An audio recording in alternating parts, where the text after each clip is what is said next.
The Buffalo Bills divisional matchup is coming up in less than 24 hours. We have a lot to talk about. First of all, we're going to talk about the keys to the game, the biggest matchups, nightmares for the Buffalo Bills, as well as a few other things that are not related to this game. We'll get into that and more today on the Red, White, and Bills.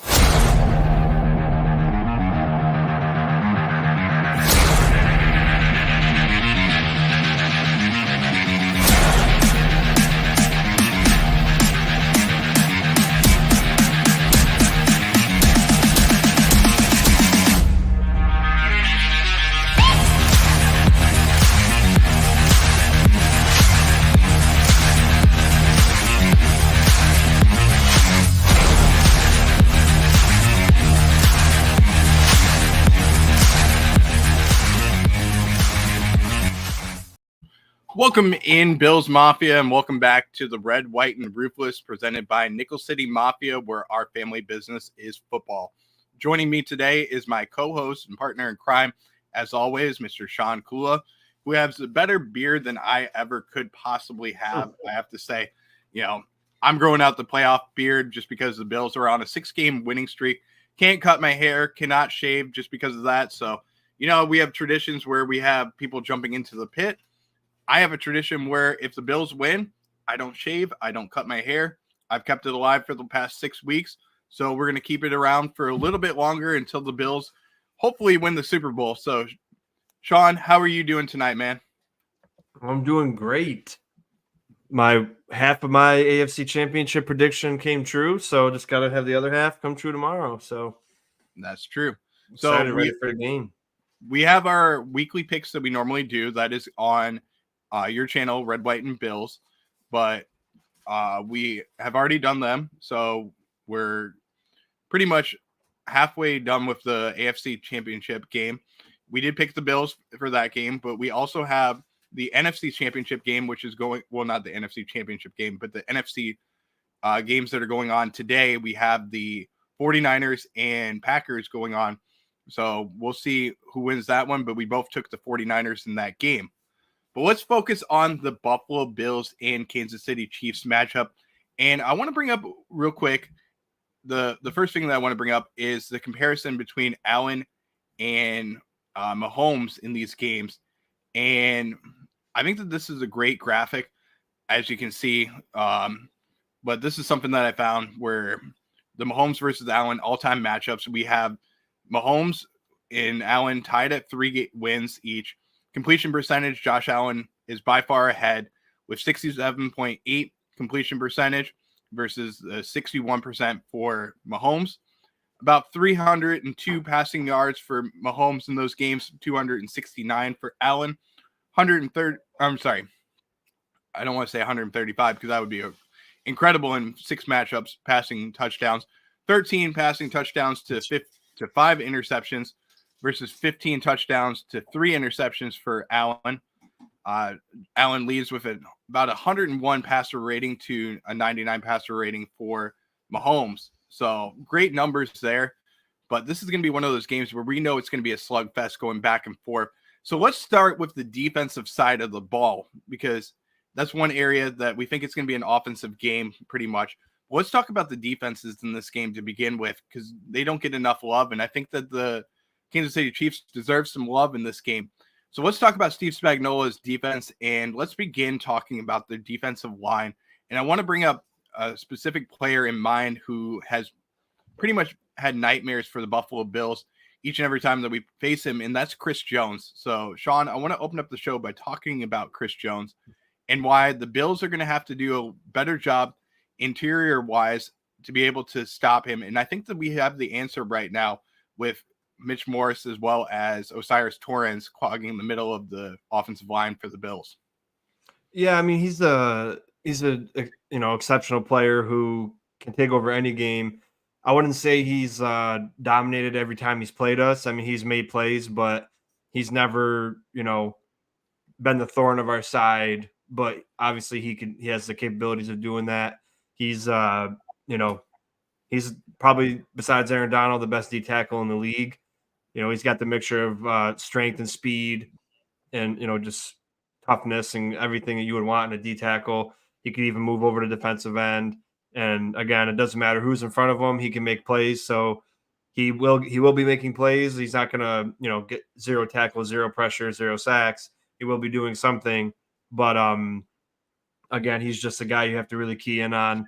And I think in the run game, if we stick to zone running instead of gap, uh, we'll be able to flush them out and run the ball quite well, especially because they're missing their run stuff and nose tackle, which obviously helps. And again, you just got to know where he's at all times. That's up to Josh too. And then as good as Torrance has been, as good as his offensive line has been, Torrance has some rookie plays here and there. Like he had one against Christian Wilkins where it just seemed like he was kind of lackadaisical, getting his hands up, and then it was just a simple knock his hands down, swim right through him, within a millisecond, and then he gets beat. That happened with Christian Wilkins, and then once with I think Cam Hayward or someone else last week. But again, it's not often. But guys like Hall of Famers, like Chris Jones, and Cameron Hayward, they're gonna make a rookie feel that. So, but again, this offensive line has been great, and stopping a guy like Chris Jones is where it really all begins. Yeah, it's going to come down to double teams, in my opinion, on Chris Jones. And then the Bills are going to have to do a good job of their one-on-ones with the other defensive linemen that they're going to have to go up against in this game. And there's some pretty good names on that defensive line for the Kansas City Chiefs. There's another one that we will talk about in a little bit. But I want to switch over to the linebacker position because I think that this player is going to have a tough role that he's going to be going up against, which is going to be spying Josh Allen in this game. And that's going to be Nick Bolton, who's going to have to spy Josh Allen. And that's going to be a tough task because Josh is good at utilizing his legs. He's been utilizing them more and more as the season goes on. But the Kansas City Chiefs are going to have to do a good job of spying Josh if they want to win this game. So, Sean, I want to ask you, how can the Bills be able to disguise their plays to be able to make Nick Bolton a little bit of a fool out there and create maybe some running plays or some chances where Josh can look for deep passes, or even if they're looking for deep passes and the coverage is there, maybe he can take off and run. How can they do that and get Nick Bolton out of the way and make sure that he's not going to be the spy? Well, you kind of saw the Ravens do it today. They had a spy on Lamar, and there was a play where they wanted Lamar to run the football. They pretended like they were handing the ball off, and the running back went right to the linebacker that was the spy and blocked him, and then Lamar was able to run. And they did things like they rolled out like Lamar was going to run, and then the players leaked out and went out for passes. So you can beat stuff like that, by being creative in that sense. I don't know if we'll do that, but that's what Moncton was doing today. Literally like an hour ago, I saw it happen a couple of times, and you're just like, okay, there you go. They spied him for a bit. They got a couple sacks on him. He wasn't able to run around and do whatever for a couple drives, and then it's all about adjusting and seeing how it goes. And again, the middle of the field will probably be open. Kincaid and Knox and Cook, when he's going out for passes, it's tough to guard when you're a linebacker. So that will be there. It's just you got to be careful with Spagnuolo showing too deep safety, and then the changes post snap. And Dan Orlovsky mentioned how you can't try to figure it out all at once, or you're going to get beat. You kind of just have to trust your instincts in this type of game, and that's really what Josh really needs to do. And if he's like last time we didn't get to run, Josh ran the ball 10 times for 30 yards. That's really not good. So maybe they could take a little page out of the Ravens book tonight, and if they want to run it with Josh and they got a spy going, send Ty Johnson or Murray up lead block in the if they're only rushing 3, lead block in the, or even 4, lead block in the linebacker. That's a spy, and take care of them. Yeah, I completely agree with you there. We did have a couple comments come in. I do want to get to these real quick. Battlehawk Superfan mentioning the injury news for the Bills. We will get into that in just a moment after we switch over from the defensive side for the Chiefs. We will get into that. We want to talk about a few other players on the Chiefs that are important ones. And then he's also saying that the Ravens have so many running backs on top of their passing game. Completely agree with him there. Also want to welcome in Bills fan CA saying Battlehawk, one game at a time, need to beat the Chiefs first, and then they are the king until they are beat. And I completely agree with that. But let's talk about a couple of other players on this Chiefs defensive unit. The first one that I want to talk about is going to be Ladarius Sneed, who last week against the Tyreek Hill did a wonderful job. He was able to pretty much lock him up every single time that he was at the line, jam him, do a lot of different things. And I think that that's going to be very important in this matchup when Stephon Diggs is going to be going up against him. I think that they're going to do a good job of taking him out of the game. So this game is going to come down to the Bills utilizing different pass catchers such as Dalton Kincaid, Dawson Knox, James Cook, as well as Khalil Shakir. So one of the things I'm worried about is who's going to be the next guy to step up for the Bills. But I want to give credit to Ladarius Sneed and what he did last week. So, Sean, let's talk about Ladarius a little bit. Talk about his matchup that he had against the Tyreek Hill. Yeah, I mean, he's a lot of people say he's the best corner in the league. I don't think he's top 5. I think he's 6. There's a couple guys I would take over him, but he's still a great corner. Just like we always say about Tyreek Hill, you jam him at the line, you be physical with him, and he's basically a non-factor. And once in a while, he'll beat you if you can't get your hands on him quick enough. I.e., the time when Tua threw a 40-yard pass that was 15 yards underthrown, that Tyreek Hill caught and made a touchdown on. Snead didn't get his hands on him that time, and that's how it worked out. But when he did, he bullied him and wasn't able to do anything. You won't be able to do that with Stephon Diggs because Stephon Diggs is, bigger, stronger, faster than him. So, if he does, right, it's going to be good matchups. And the last time we played him, I wouldn't say Diggs got locked up. It's just the game plan was different. They didn't really target Diggs. Again, you could say, because he was getting locked up, but I think they showed respect as to, let's try to beat him in different ways. Because Stephon Diggs, as much as he hasn't had a great end of the season, he's not some wide receiver who's, no name and, kind of just there. That's what kind of I feel like people kind of see him as, they're trying to make him out to be. He's still an elite receiver who's got, some of the best route running in the NFL. So he will win his matchups too. So, but going back to what you said, a lot of people are saying, Shakir is going to be that guy. But another guy that the Chiefs defense has is McDuffie, who plays in the slot, who is exceptionally good corner too, just like Snead is.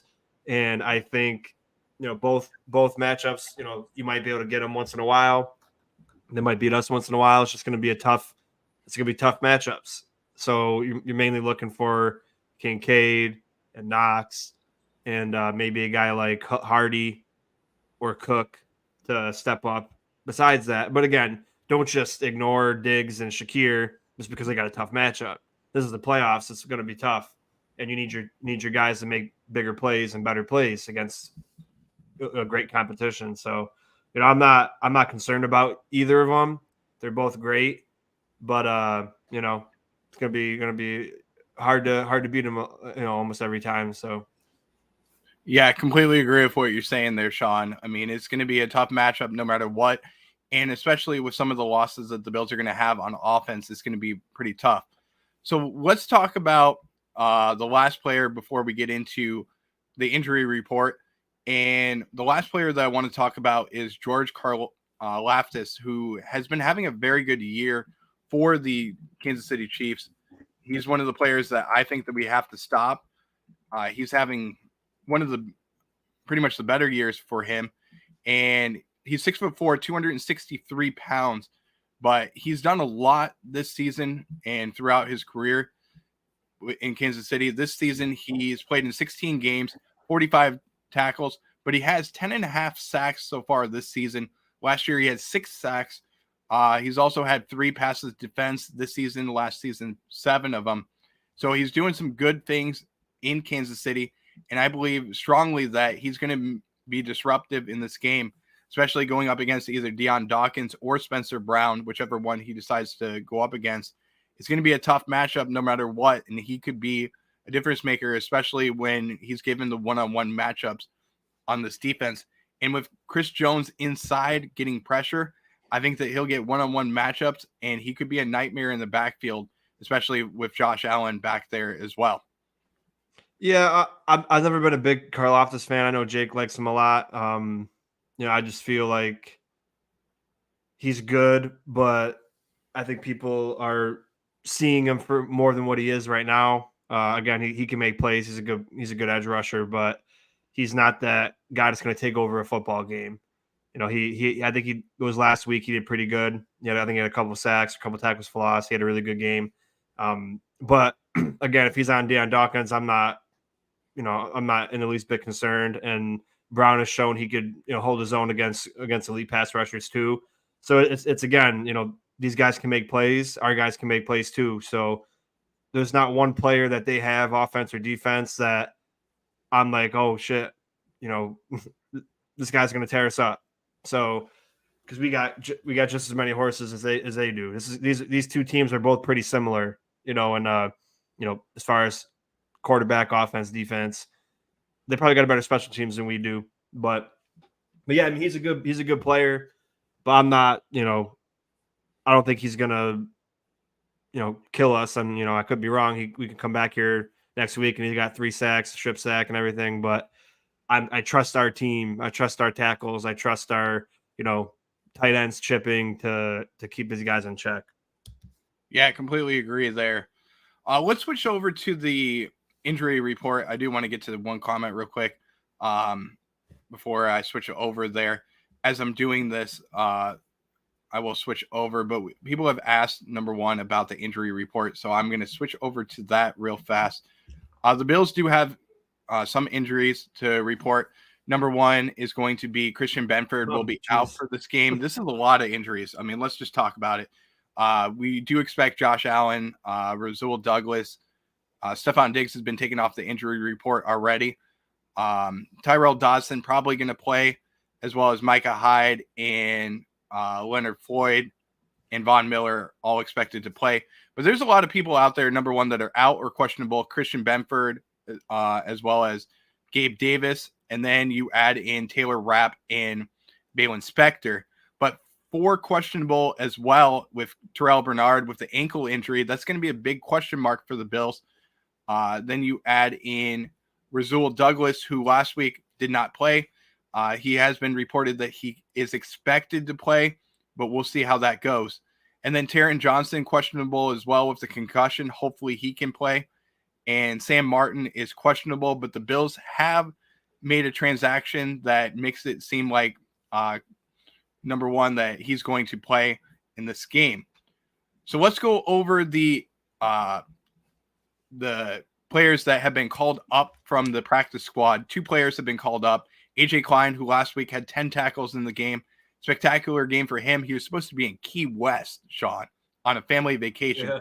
Comes in, does an amazing job, especially when the Bills are depleted at the linebacker position. Fantastic job, along with Dorian Williams doing a good job out there as well.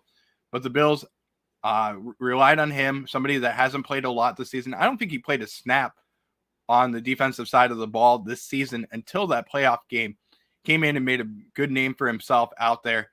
And then it's going to come down to that and possibly even Dorian Williams out there if Terrell Bernard cannot play. So I'm looking forward to those matchups. I think they're going to do a good job. Don't get me wrong. But let's switch over to the other side of the ball. I do want to get it into the injuries for the Chiefs. And don't get me wrong.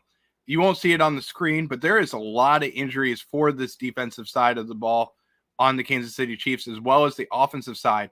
2 wide receivers to be named that are going to be out. They're probably their 2 biggest wide receivers in the game. Sky Moore as well as Kadarius Toney are going to be out for the game, as well as nose tackle Derek. I'm probably going to say his name wrong, but Nanati will be out for the game as well. And then Wanya Morris, who is has a concussion this week, is an offensive tackle who we talked a lot about in the pre-draft process. He will be out for this game, along with a couple of questionable with Justin Ross and defensive end Charles Manahue out questionable for this game as well. And then Willie Gay is also questionable with a neck injury. He was limited in practice on Friday, so we'll see what happens there, but he is on the injury report as well. So we'll see what happens in this game. There's going to be plenty of players that are going to be questionable for this game. Hopefully, right now with the questionable players, they do suit up, but there's a lot of big names on this defensive side of the ball for the Bills that we're going to have to hopefully see out there. But injuries aside, this is going to be a tough matchup against this Kansas City Chiefs team. Mm-hmm. Let me get to the comments real quick because I do want to get caught up. I do have a ton of questions that have come in. Battlehawk Superfan saying Shakir is Beasley even better. Would you agree with that comment, Sean? It could be not yet, but they got the ability to. Beasley was getting 80 plus receptions, 1,000-yard season, so it's definitely possible. But gotta utilize them.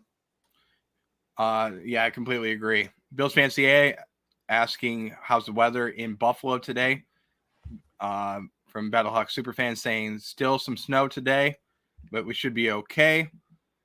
Bills Fan CA also asking hard to believe Bernard has a shot to play this week after being carted off, but it was an ankle sprain. But sometimes ankle sprains can be a lot worse than a tear in the ankle. We just don't know the severity of that. But Battlehawk Superfan saying Benford has the tools as well as Bernard is great. Battlehawk Superfan also saying 3 months ago, why is he on the team? He was wondering, but he is the best with me. Completely agree with that comment. Bills Fan CA also saying Dodson Douglas should play. Taron Johnson is a big one. We need him. Completely agree with that comment too. So a lot of players on the Bills defensive side of the ball are going to be either questionable or out for this game. We'll just have to see the next man up mentality. That's what it comes down to. But Sean, let's switch over to the offensive side of the ball. Let's talk about the Kansas City Chiefs coming into town. We can talk a lot about all the bad blood. We can also talk about, the blank spaces that we're going to see there too. Obviously, I'm making jokes about Taylor Swift. But let's talk about this offensive side of the ball. And let's talk about Patrick Mahomes and the offense of the Kansas City Chiefs and the two playmakers that he has out there in number one, Rashee Rice, as well as Travis Kelce. I want to start with the Rashee Rice because he's been coming alive as of late, and he's going to be one of the focal points. He caught a touchdown pass last time the Bills played. Let's give him a little bit of a shout out and talk about him as well. Yeah, he's really emerged. A lot of people, even because people are saying, "Oh, Mahomes has no weapons," blah blah blah. But Rashee Rice really has emerged as a true weapon for him. He's fast, he's strong, he's physical, great hands, and really showed out against the Dolphins. Again, I like Rasul Douglas on him. He is a rookie, so I do like a big physical corner on a guy like Rashee Rice. Again, I don't know how we're going to play defense. I don't know who we're going to put on Kelce. I don't know if we're going to put Rasul on Kelce sometimes or not. But, Rashee Rice is turning into a good weapon and, had a really great playoff debut.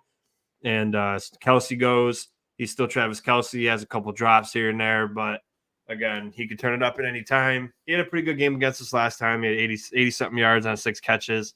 But again, if we could focus on stopping the run and then have these playmakers beat you, I would take that because if they can get the run game going and they can control the clock and move the ball down the field effortlessly, it's going to be a real hard time.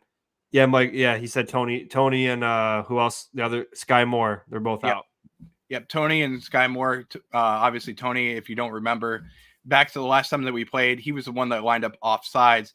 But yeah, Sean, I completely agree with what you're saying there about Rasul Douglas and obviously Dane Jackson. I think that they're going to be lining up against both.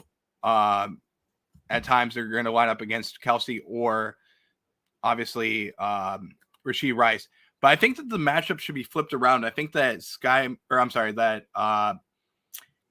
I think that Rashee Rice is going to be going up against Dane Jackson a lot more, and Rasul Douglas will be playing that big physical role of trying to play press man coverage on Travis Kelsey, and I think that that's going to be the best way of attacking.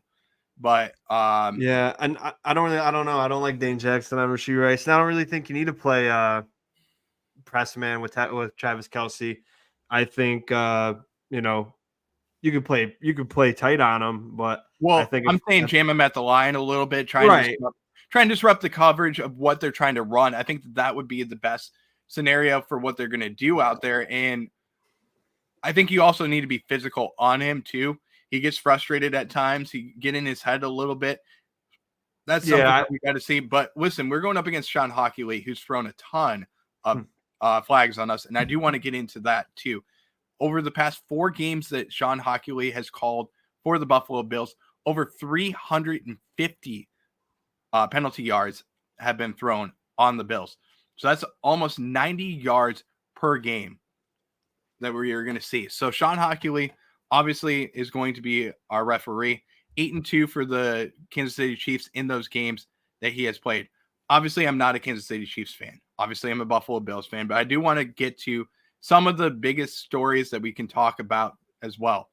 So that's going to be another issue. I'm not saying that this is the refs against Buffalo. That's not my channel. That's Lauren Rossi, who is a Philadelphia Eagles fan. She loves to talk about that, but I'm not going to talk about that. I'm just getting into specifics for the game. So, Sean, I mean, we're going to have to figure out who to cover on Rashee Rice and Travis Kelsey. And I think that we covered that, though. But let's move into the offensive side of the ball for the Buffalo Bills. And let's talk about the DK brothers and how they can impact this game. Because I feel like with Steve Spagnuolo's defense, there's going to be some holes that we're going to see. And last time that we played against the Kansas City Chiefs, we saw the number one, Dalton Kincaid had a pretty big game, as well as James Cook had a good game. So how can the DK brothers create havoc on Steve Spagnuolo's defense? Yeah, I mean, the middle of the field is going to be open, and especially Kincaid's a tough matchup for a linebacker, and even Knox because he's fast and big and physical. So, try to get the ball to him early and often. Do same thing with Stephon Diggs, like we did last week. 5-yard routes, throw the ball, get easy catches, get them the ball in space. So, get Kincaid and Knox the same kind of love in this game, middle of the field. Give them some give them some easy catches to start off the game, getting the momentum because that's big. Get them in an open space, and then you'll see a similar result of last time. And again, we didn't have Knox last time, and he's kind of a chief killer too, so that'd be nice. But I don't know. I feel like Mike's giving Kadarius Toney too much credit. I think the Chiefs are happy he's out. He actually got benched. He actually was benched, before he got injured. So I think that he's kind of a non-factor anyway. So it's probably worse for us that he's not playing.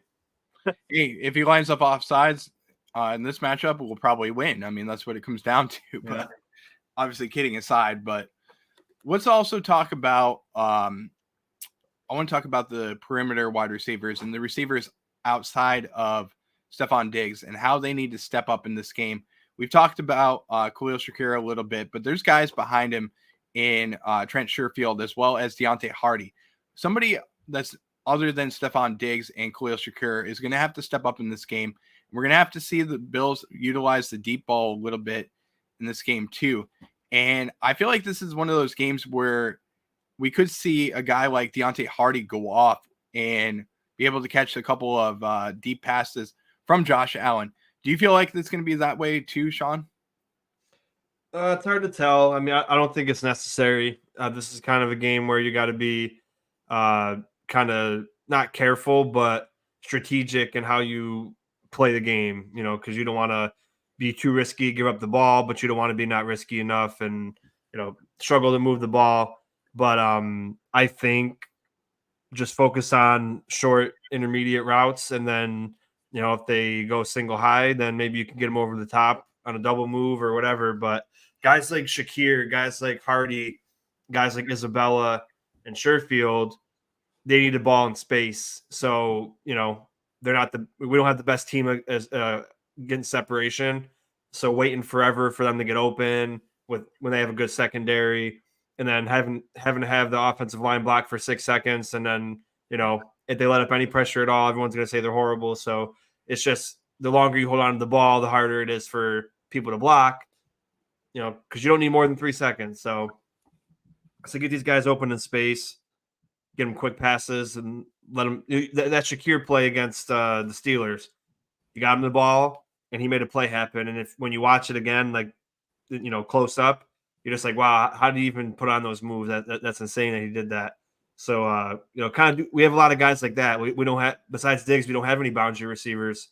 Shakir's small, Hardy small, Isabella small, and Sherfield's like 6 foot. So I mean Shakir's 6 foot also, but that's not really a big boundary receiver like Gabe Davis. I know Davis is only not only 6'2", but 2 inches is a big difference. And he, as much as he was inconsistent for his career, he was always consistent in the playoffs. So it would have been nice to see what he does, but he's not there. So you gotta, as you mentioned, rely on guys who we haven't needed to rely on all season, like Hardy and Sherfield and Isabella. Which is kind of crazy to think about. We got to rely on those 3 to help us win, but make it easy for them too. Sure, Josh can throw it 40 yards down the field, but these guys, you want them to make plays. They're not always going to be that burner for a 50-yard touchdown. Maybe Hardy could do it once in a while, but I say just get them the ball in short routes and see what they do with the football. Yeah, I agree. I do think that there's going to be times where the Chiefs are going to creep up and they're going to try and stop the short intermediate throws. And that's when you can see times where Sherfield or even Hardy go deep on the play. And I do feel like this is a game where, and Sean, maybe you'll disagree with me when I say this, but I feel like this is one of those games where we kind of need that number 2 wide receiver in there. And I was thinking back a couple weeks ago when we saw Justin Shorter and he was given the designation to come back. And unfortunately, with that hamstring injury, he wasn't able to come back. That 3-week window closed out early in January. And now he's going to be out for the rest of the season. But I felt like this was one of those games where we could have seen Justin Shorter play in this game and see what type of impact he could make. Unfortunately, he won't be out there. He's 6'4". I feel like that's the perfect size. He could play that physical role of the number 2 wide receiver. We won't see him, though. This is probably one of those games where we would have loved to have seen him. Would you agree? Yeah. I think even if he was okay to play, they wouldn't throw him out there. He had no reps in, NFL for regular season. So I don't think they would have just threw him out there. But I 100% agree with your point of view on that. And, he'll be battling for a spot hopefully next year, especially if Gabe Davis doesn't return. I know you mentioned we brought in Hamler for a futures contract, who was on the Broncos for a few years. So right, got a couple guys battling, and we'll see how it goes. But I feel like we should, again, I always go back to it. We should always have one more receiver on the roster than we always decide to go with. So even if we do keep Davis, I hope we keep one extra so we can keep guys like Justin Shorter and maybe try to utilize them. Yeah. Because, he is a work in progress. And I think that's why they, he had a hamstring injury all season. And because as you can see, Sam Martin had a hamstring injury and he's playing this week. So, and again, the only time you'd be out for that long of a time is if you completely tore it. And even then, it's not that long. It's a couple months. So he probably would have been back. But, they're fine with what they got. And, as weird as it sounds, as sketchy as it is, NFL teams do that. We did it with Stevenson.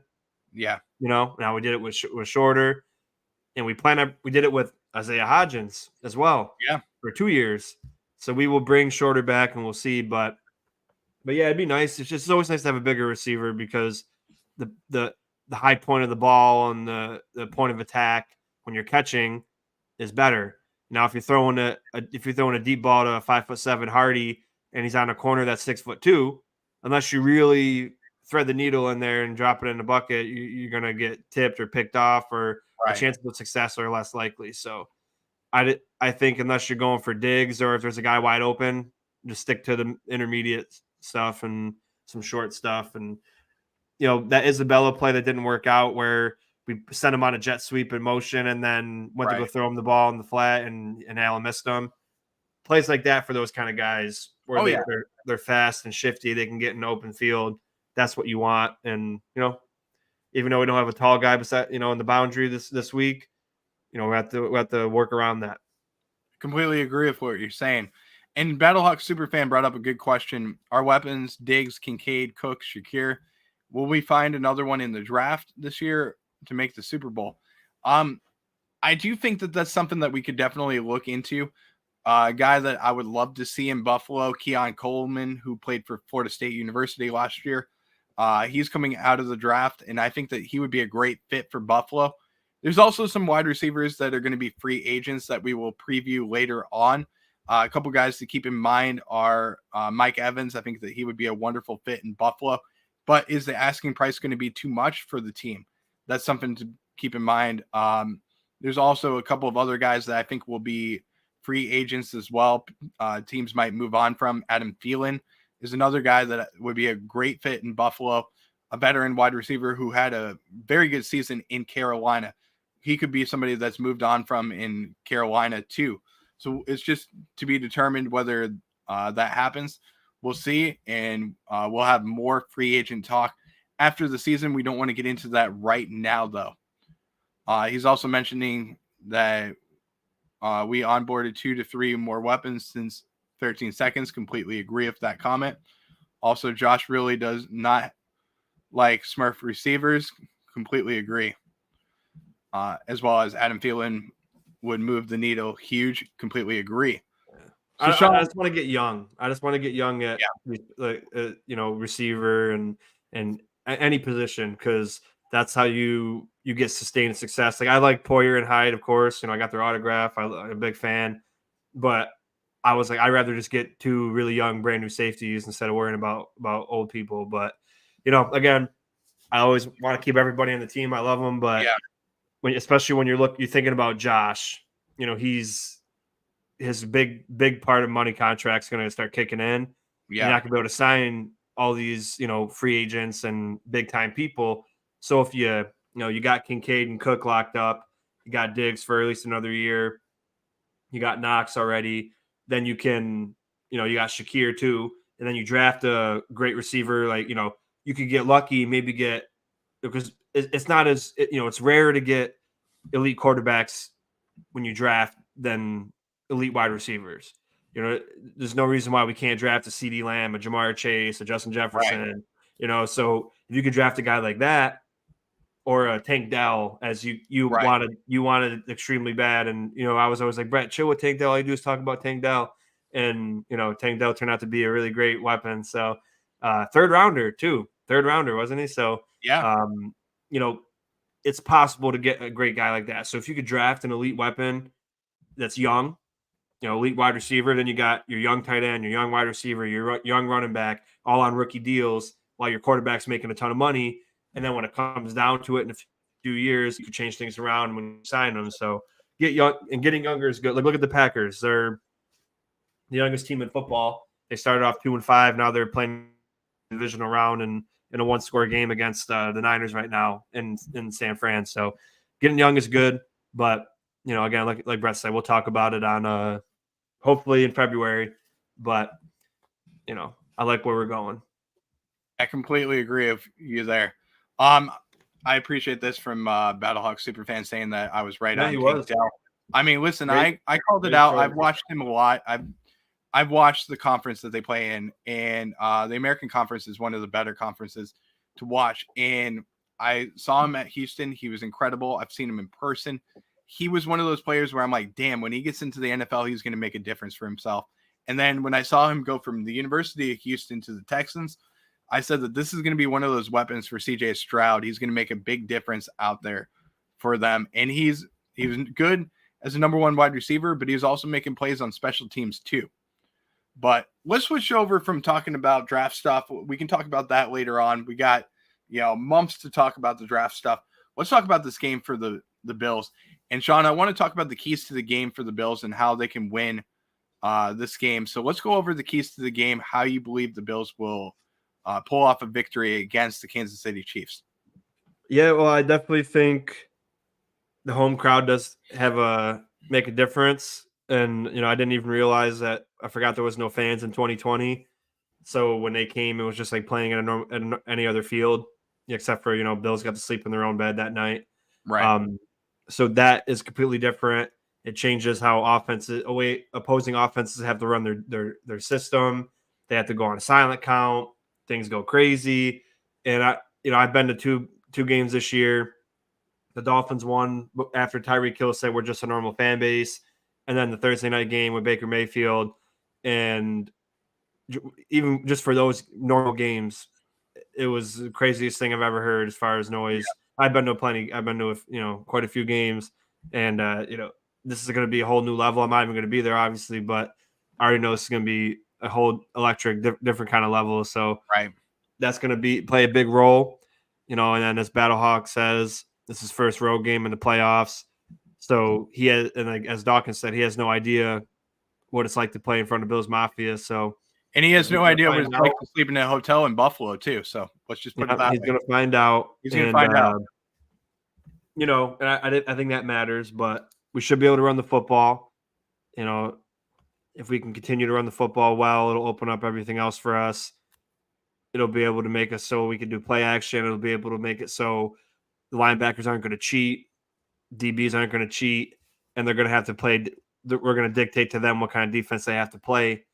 And, again, up in the trenches, the best defensive game we ever played against the Chiefs was, I think it was last year when Rousseau got that pick that game. Yep. And then Teron got that pick. And I say it was the best defensive game because we were able to eliminate Mahomes from maneuvering. He had to stay stationary in the pocket. We didn't play for the sack. We played contain and got interior pressure, and he couldn't go anywhere. So he couldn't, like last time we played, even, the defensive end would try to keep contained, and then he gets swallowed up, and then the D tackles would be pushed that way, and there's a big opening. He just takes it.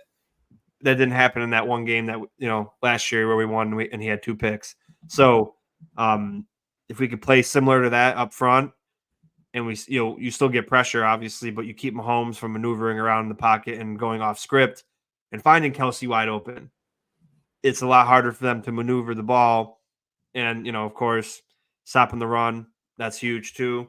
And then again, offensively, someone else has to step up, not because Diggs and Shakir can't make plays, but you want to take off situations where no one else can do anything. You want to be able to use it so other guys do stuff, and then it takes attention away from those guys. They get even more opportunity because, again, they got great players. We got great players too. It's not like we're a 1-15 team playing against the best team in the NFL. So those are my keys. And then special teams, that's going to be important too. Obviously, Martin's playing because I think if he wasn't going to play, they wouldn't have released Hack. But still, he's probably banged up, and it's going to be cold. Right. And just going back to my high school days real quick, we had 20 kids on our team, and we were called Iron Men because we had to play every single play, offense, defense, special teams. And it was we had a night game. It was cold. Then I went to my friend's house later, and I was sitting on a chair playing a video game, and I stood up, and my entire hamstring went into a ball right underneath my ass cheek. And it just stuck there because it cramped up so bad.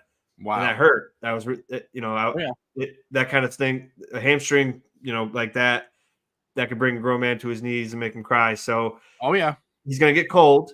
He's going to have to be riding a stationary bike and putting heat on it and, being careful because you don't want to put too much heat on it and getting it too loose and then tear it more. But he can still get injured. So it's going to be very important field position. Holding the football, right? Making sure there's no great returns, making sure we return the ball well, making sure we block, make sure there's no penalties on on coverage teams. And again, Tyler Bass got to make plays. That one kick that got blocked when I was doing the film, it looked like it didn't even, from what you can go back and watch it. It hit one of, I forgot what lineman it was, but him in the back of the shoulder pad. It didn't even get enough trajectory to get over their heads. So I think maybe he was trying to beat the wind and kick it hard on the line, and it just didn't work. And then the one that he shanked, people were saying that that was after Martin got hurt and he could barely get into the crouch position, and then he screwed up the hold and then he shanked it. I didn't remember seeing that. I didn't do the rest of the film, but yeah. So just be better overall in special teams. Yeah, I completely agree. I'm reading this comment real quick, saying from Battlehawk Superfan, Bills in the offseason need to get a new field goal. No, I don't think so. I do not think that's going to ever happen. Tyler Bass is too good. Listen, I'm going to tell you this right now. I loved him from the day that we signed him and we drafted him. I was one of those guys that loved him from that day. And I'm totally kidding when I say that, because when he was out there, every single time he went out there, his rookie season, I said, holy crap, this kid is, I'm nervous about him. I don't think he's going to be good. But then all of a sudden, he became that really good player. And I do have a trademark nickname for him. It's very good. I'm not going to mention it, but on air. But I do have a trademark nickname that I use for him every single time that he makes a kick now. So he'll make an impact out there today. I think he's going to do really good. Or tomorrow, I'm sorry. He'll do really good things, make a big difference. But Sean, I do want to get into closing thoughts real quick. We do have a score update in the Packers and 49ers game. Packers have kicked a field goal, making it 6-7 in the game. So that is the update for him. Yeah, it's a good game. So pretty good game to watch. I know a lot of people are probably watching that game, but we do have to get out of here so that we can be able to watch that game. So Sean, closing thoughts from you. Yeah, well, Matt Chatter, you don't have to concede that you could be wrong, because you're always entitled to feel whatever you want, no matter what anybody says. So, if you think that we need a new kicker, stand 10 toes down and don't let my opinion or Brett's opinion persuade you from thinking otherwise. Oh, Debo's out. Yeah, Debo's out right now, so that's pretty interesting for the game. So yeah, that'd be something crazy if it's Packers Lions or Packers Bucks NFC Championship, and then if it's Packers Bucks NFC Championship, then you got to win. The AFC's winning the Super Bowl. We got to win this game. So again, closing thoughts, man. This is what it's all about. Postseason football. You got to remember, the Bills got to remember that feeling when you got blown out in the championship. Remember that feeling when you lost in 13 seconds. I even saw a clip that surfaced that when Josh threw that touchdown to Gabe, he said 4 touchdowns to get us to the AFC Championship, and then it's over. So remember those feelings that you guys had, because almost the whole team was there. Take it personally. Remember what that felt like. Like another high school example. I transferred schools. I grew up around this other high school, so I knew everybody. The year before I got there in baseball, we lost the sectional tournament to I forgot the name. I even forgot the name now because I just hated them so much. But to this one school, and we played them my senior year. So we lost to them in the sectionals before I got there. My junior year, we didn't play him. Senior year, we did. I wasn't even on the team, and I took it extremely personal that they beat us, and we destroyed them and absolutely balled out. I ended up hurting my hamstring, and that game, and it bothered me the rest of the year. But take all this personal. They're coming to your house now. Everybody's saying Bills have to win this.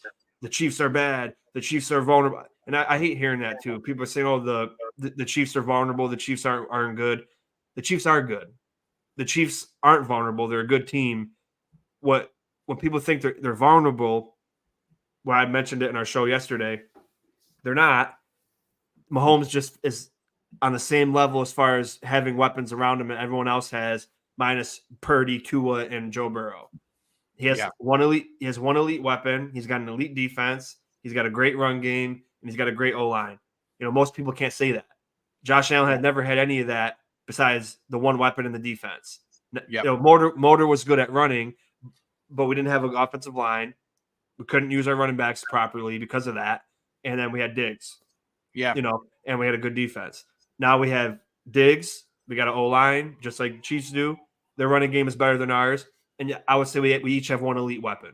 You know what I mean? So it's not that they're vulnerable. It's just they're on the same level as other people now, and they can't produce at a higher level. So I think, because watch, even if we lost, everyone's going to say the same old Chiefs. The Chiefs are just this can't be beat. But if we win, they're going to say, "Oh, the Chiefs were bad. The Chiefs had a down year. The Bills should have won that game. They were at home. We don't have any weapons." Yeah, it's the goalpost for people that don't like Buffalo is always going to. So if we win, they're going to say, "Well, you can't go into Baltimore and beat Lamar Jackson." And if you beat Baltimore, they're going to say, "Well, you can't go into the Super Bowl and beat the Lions." It's always going to change. And if we win the Super Bowl, it's going to be, well, it was no Burrow this year, and it was a weird year, and offenses were down, and it's always going to be something to move the goalpost. So bottom line, I'm going to land my plane here. These guys got to remember the feeling. Don't turn the ball over. Always want to impose your will on any offense, defense, special teams. Set the tone. If you're on kick return, light the fuck out of the person in front of you. Lay your ass out. If you're on kickoff, lay their ass out and really set the tone and make them not want to play you anymore. Yeah, I mean, I agree. Go to the AFC Championship. I agree with what you're saying, Sean. I think it comes down to a few things for me. It comes down to, number one, winning the time of possession battle. It also comes down to running the ball a lot in this game with James Cook. I think that he's going to be the difference maker in this game. Being able to utilize time of possession, being able to get 5-6 yards per carry, keep the drive alive, make sure that the defense is out there on the field quite a bit, make players tired, play that hurry up offense style that we normally do, making quick throws as well, and being able to play quick is going to be the style of the game that I want to see. That's going to be a good matchup there. Also finding the middle of the field when you see Dalton Kincaid out there one-on-one in coverage. I want to hit him in coverage as much as possible. Also look for Shakir out there as well, because there's going to be one-on-ones, especially when Diggs is going to be double covered in this game. Another area that's going to be important that we don't talk enough about is the offensive line. And Sean, I'm going to show some love right here. I'm going to say that they've been playing some good football. I'm going to say it. Finally, someone besides me. Let's talk about this. You got matchups with Chris Jones. You got matchups with George Karlaftis, who are going to try and get involved in this game. Make sure that you are doing a good job of creating a clean pocket for Josh so that he can take off and get into one-on-ones with Nick Bolton, as well as other players on the defensive side of the ball for the Kansas City Chiefs. And when I'm Josh, if it's not there, throw it away. Do the right thing. Don't try and play hero ball. Throw the ball away. It's okay to live another play. I'm okay with that. But also, if you don't see it, don't be afraid to utilize your legs in this game. Yeah. Make a play for yourself. Do a good job of that, and we'll see what happens out there. Let me cut you off quick, Brett, real quick, because you made me get a thought. How you said, if it's not there, don't try to play hero ball. The only time we need to play hero ball is if it's the last drive of the game and it's on fourth down. And that's one thing we did great in Pittsburgh was he wasn't trying to force things if it wasn't there. He took it with his legs or he got rid of it or, whatever. You don't want to try to screw around, just throw the ball willy-nilly on 4th and 2, just chuck it up in the end zone and then get it picked. You don't want to do that. So, you made me think of that, so I just wanted to say it before I forgot, but that's a great point that you made. And this is a good point by Bills fan CA coming in with this comment too. Be aware of when Steve Spagnuolo likes to utilize corner blitzes as well as safety blitzes, because he does a good job of this too. Mm-hmm. Trent McDuffie has been used quite a bit in this situation. That's a very good point. They also utilize other weapons as well. Don't be surprised when you see that blitz, because I feel like this is going to be one of those games where they're going to try and blitz Josh Allen, but Josh has to stay poised in the pocket. He's got to be able to hit the throws, and when he sees something in one-on-one coverage, hit the one-on-one coverages, because that's going to be very important in this game. Step up in the pocket and do your job. That's what it comes down to. Let's play a good game. Let's go out there. Let's be physical. Let's do everything we can to get to the AFC Championship game, because it's going to be a fun one against the Baltimore Ravens. And then we're 2 away from the Super Bowl. One. Well, if we no. win, we're 1 away. Well, 2 away from winning it, I should say. Okay. So that's the goal, is to obviously win the Super Bowl. Let's not get ahead of ourselves. Let's focus on Kansas City, get that done, and then we got a couple more games to go. But Sean, thank you so much for joining me for the Red, White, and Ruthless show. If you are new to the channel, don't forget to like, subscribe, follow us on social media. You can find us on Saturdays at 8:30 every single Saturday. We'll have shows. Also, don't forget to follow Nickel City Mafia on YouTube, Facebook, and Instagram. Also, don't forget to keep the notification bell open for all our shows that we have. We have other shows with Mike and Jake. They are on Wednesdays and Sundays, but we also have other shows such as the Sabres Edge, also have fantasy football shows, as well as seeing us on the Red, White, and Ruthless, and a few other shows as well. Also, don't forget to go on over to Sean's page, Red, White, and Bills. Check him out. He always has the offensive line grades that he does on either Tuesdays or Wednesdays, but he also has weekly picks shows as well. You can see all of our picks that we have throughout the week, and you can keep an eye on who is winning that battle. Obviously, you know it's yours truly that's winning that battle by 4 games, so keep an eye on that. We have a giveaway that we are doing between each other, so we'll also probably have some type of giveaway at the end of the season for that show as well. And also, don't forget to go on over to Go Bills Podcast. You can check us out on all our different social media accounts, but you can also click on over to the website, gobillspodcast.com. Click on over to the site where you can find all of our upcoming shows that we will have with guests such as Sean Kula, and shows that we will have with the AFC Summit, as well as the Nickel City Mafia. This has been the Red, White, and Ruthless. We'll see you next time for another edition of the show on Saturday at 8:30 p.m. Until then, go Bills. Go Bills.